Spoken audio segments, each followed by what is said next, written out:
Semangat kebangsaan, ia bukan sesuatu yang muncul tiba-tiba kan? Hari ini, jom kita selami apa sebenarnya pencetus atau pemangkin yang menyemarakkan api nasionalisme Melayu pada awal abad ke-20.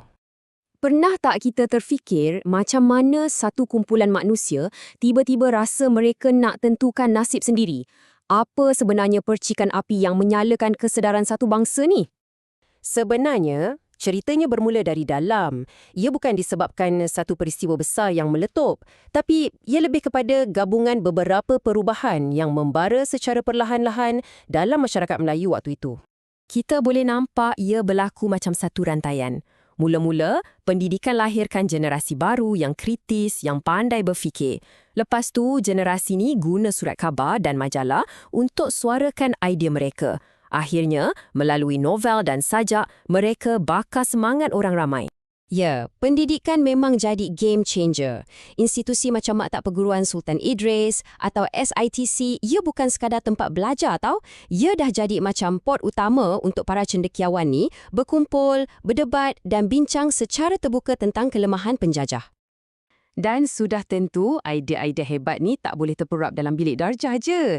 Di sinilah media cetak main peranan. Surat khabar jadi macam speaker besar yang sebarkan kritikan terhadap British dan perjuangkan hak orang tempatan ke seluruh pelosok tanah air.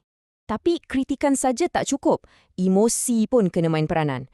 Para penulis kreatif masa tu, diorang guna novel, cerpen dan puisi untuk sentuh hati orang ramai, untuk buat mereka rasa betapa peritnya hidup dijajah dan untuk tiupkan semangat menentang. Okey, api dari dalam dah mula menyala. Tapi pada masa yang sama, ada angin dari luar yang tiup bagi api itu lagi marak. Jom kita tengok apa yang sedang berlaku di seluruh dunia ketika itu. Salah satu pengaruh terbesar datangnya dari Timur Tengah, iaitu Gerakan Islah. Senang cerita, gerakan ini ajak umat Islam untuk kembali kepada ajaran Islam yang sebenar, berdasarkan Al-Quran dan Hadis, dan tinggalkan amalan-amalan lapuk. Tujuannya untuk jadi kuat semula dan mampu melawan kuasa barat.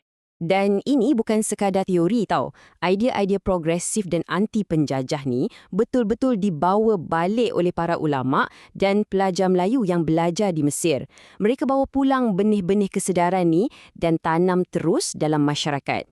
Pada waktu yang sama, seluruh dunia memang tengah bergelora. Kemenangan Jepun ke atas Rusia pada tahun 1905 tu, itu betul-betul buka mata orang Asia. Ia buktikan yang kuasa Eropah ni bukannya kebal.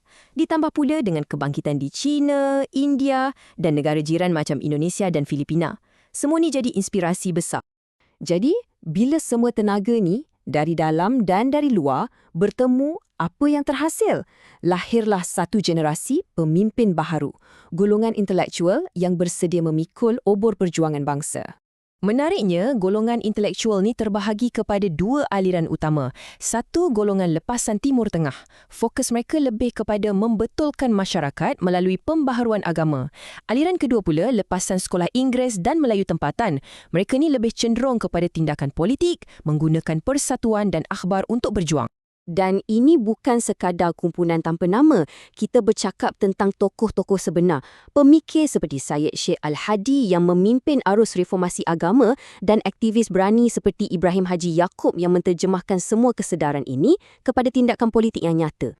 Jadi, apa yang berlaku bila semua arus ni, arus tempatan dan global, aliran agama dan politik, akhirnya bertemu dan bercantung? Hasilnya, lahirlah satu gelombang nasionalisme yang sangat kuat yang tak boleh dihentikan lagi. Sebuah gerakan yang disemai dari dalam dan disiram inspirasi dari luar yang akhirnya cukup berani untuk berdiri teguh dan mencabar pemerintahan penjajah. Keseluruhan cerita ni mengingatkan kita yang identiti sebuah bangsa tu tak pernah statik. Ia sentiasa dibentuk oleh pelbagai daya. Ini membawa kita kepada satu soalan penting untuk direnungkan. Pada hari ini, agaknya, apakah pula daya-daya yang sedang membentuk identiti kebangsaan kita?